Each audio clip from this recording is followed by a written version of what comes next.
अध्याय 2 गीता का सार।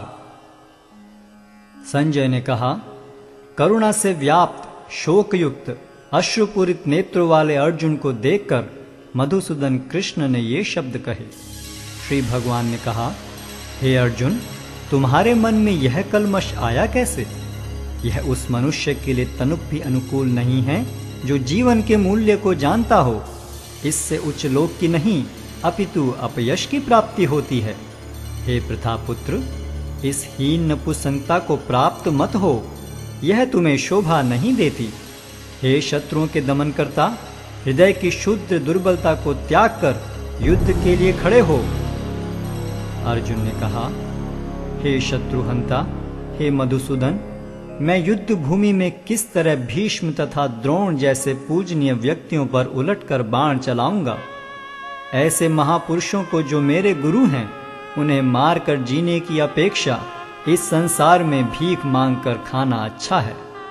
भले ही वे सांसारिक लाभ के इच्छुक हों, किंतु हैं तो गुरुजन ही।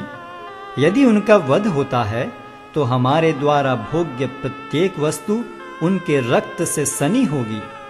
हम यह भी नहीं जानते कि हमारे लिए क्या श्रेष्ठ है, उनको जीतना या उनके द्वारा जीते जाना।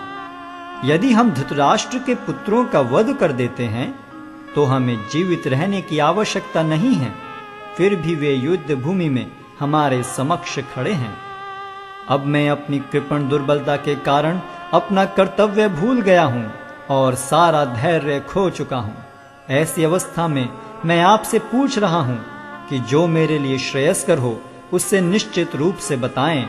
अब मैं आपका शिष्य हूं और आपका शरणागत हूं, कृपया मुझे उपदेश दें। मुझे ऐसा कोई साधन नहीं दिखता जो मेरी इंद्रियों को सुखाने वाले इस शोक को दूर कर सके। स्वर्ग पर देवताओं के अधिपत्य की तरह इस धन धान्य संपन्न सारी पृथ्वी पर निष्कंटक राज्य प्राप्त करके भी मैं इस शोक को दूर नहीं कर सकूंगा। संजय ने कहा, इस प्रकार कहने के बाद शत्रुओं का दमन करने वाला अर्जुन कृष्ण से बोला, हे गोविंद, मैं युद्ध नहीं करूंगा, और चुप हो गया। हे भरतवंशी धृतराष्ट्र, उस समय दोनों सेनाओं के मध्य शोकमग्न अर्जुन से कृष्ण ने मानो हंसते हुए ये शब्द कहे। श्री भगवान ने कहा, तुम पांडित्यपूर्ण वचन करते हुए उनके लिए शोक कर रहे हो जो शोक करने योग्य नहीं हैं। जो विद्वान होते हैं वे न तो जीवित के लिए न ही मृत के लिए शोक करते हैं। ऐसा कभी नहीं हुआ कि मैं न रहा हूं या तुम न रहे हो, अथवा ये समस्त राजा न रहे हों, और न ऐसा है कि भविष्य में हम लोग नहीं रहेंगे।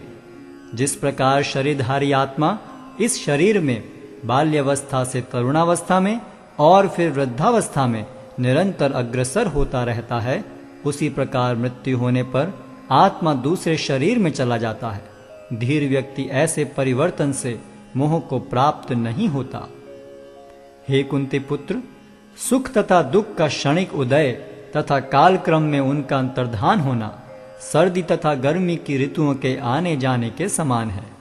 हे भरतवंशी, वे इंद्रिय बोध से उत्पन्न होते हैं और मनुष्य को चाहिए कि अविचल भाव से उनको सहन करना सीखे।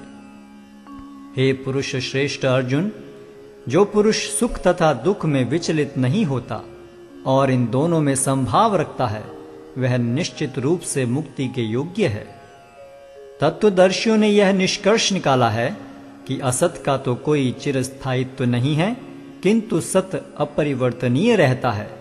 उन्होंने इन दोनों की प्रकृति के अध्ययन द्वारा यह निष्कर्ष निकाला है। जो सारे शरीर में व्याप्त है उसे ही तुम अविनाशी समझो। उस अव्यय आत्मा को नष्ट करने में कोई भी समर्थ नहीं है। अविनाशी, अप्रमेय तथा शाश्वत जीव के भौतिक शरीर का अंत अवश्यम भावी है। अतः हे भरतवंशी, युद्ध करो। जो इस जीवात्मा को मारने वाला समझता है तथा जो इसे मरा हुआ समझता है, वे दोनों ही अज्ञानी हैं, क्योंकि आत्मा न तो मरता है और न मारा जाता है। आत्मा के लिए किसी भी काल में न तो जन्म है न मृत्यु। वह न तो कभी जन्मा है, न जन्म लेता है और न जन्म लेगा। वह अजन्मा, नित्य, शाश्वत तथा पुरातन है। शरीर के मारे जाने पर वह मारा नहीं जाता। हे पार्थ, जो व्यक्ति यह जानता है कि आत्मा अविनाशी, अजन्मा, शाश्वत तथा अव्यय है, वह भला किसी को कैसे मार सकता है या मरवा सकता है? जिस प्रकार मनुष्य पुराने वस्त्रों का त्याग कर नए वस्त्र धारण करता है, उसी प्रकार आत्मा पुराने तथा व्यर्थ के शरीरों को त्याग कर नवीन भौतिक शरीर धारण करता है। यह आत्मा न तो कभी किसी शस्त्र द्वारा खंड खंड किया जा सकता है, न अग्नि द्वारा जलाया जा सकता है, न जल द्वारा भिगोया या वायु द्वारा सुखाया जा सकता है। यह आत्मा अखंडित तथा अघुलनशील है। इसे न तो जलाया जा सकता है, न ही सुखाया जा सकता है। यह शाश्वत, सर्वव्यापी, अविकारी, स्थिर तथा सदैव एक सा रहने वाला है। यह आत्मा अव्यक्त, अकल्पनीय तथा अपरिवर्तनीय कहा जाता है। यह जानकर तुम्हें शरीर के लिए शोक नहीं करना चाहिए। किंतु यदि तुम यह सोचते हो कि आत्मा अथवा जीवन का लक्षण सदा जन्म लेता है तथा सदा मरता है, तो भी हे महाबाहु, तुम्हारे शोक करने का कोई कारण नहीं है। जिसने जन्म लिया है उसकी मृत्यु निश्चित है, और मृत्यु के पश्चात पुनर्जन्म भी निश्चित है। अतः अपने अपरिहार्य कर्तव्य पालन में तुम्हें शोक नहीं करना चाहिए।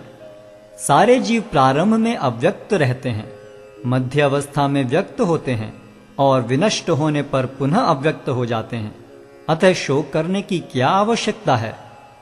कोई आत्मा को आश्चर्य से देखता है, कोई इसे आश्चर्य की तरह बताता है तथा कोई इसे आश्चर्य की तरह सुनता है, किंतु कोई कोई इसके विषय में सुनकर भी कुछ नहीं समझ पाते।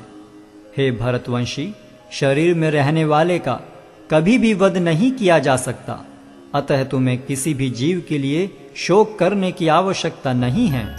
क्षत्रिय होने के नाते अपने विशिष्ट धर्म का विचार करते हुए तुम्हें जानना चाहिए कि धर्म के लिए युद्ध करने से बढ़कर तुम्हारे लिए अन्य कोई कार्य नहीं है। अतः तुम्हें संकोच करने की कोई आवश्यकता नहीं है। हे पार्थ, वे क्षत्रिय सुखी हैं जिन्हें ऐसे युद्ध के अवसर अपने आप प्राप्त होते हैं, जिससे उनके लिए स्वर्ग लोक के द्वार खुल जाते हैं।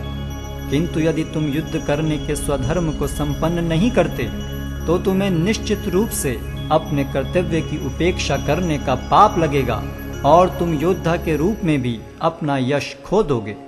लोग सदैव तुम्हारे अपयश का वर्णन करेंगे, और सम्मानित व्यक्ति के लिए अपयश तो मृत्यु से भी बढ़कर है। जिन जिन महान योद्धाओं ने तुम्हारे नाम तथा यश को सम्मान दिया है, वे सोचेंगे कि तुमने डर के मारे युद्ध भूमि छोड़ दी है, और इस तरह वे तुम्हें तुच्छ मानेंगे।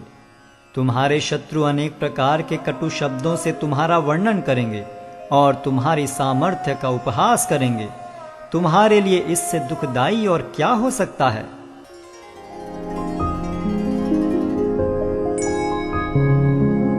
Like, share and subscribe for more such content.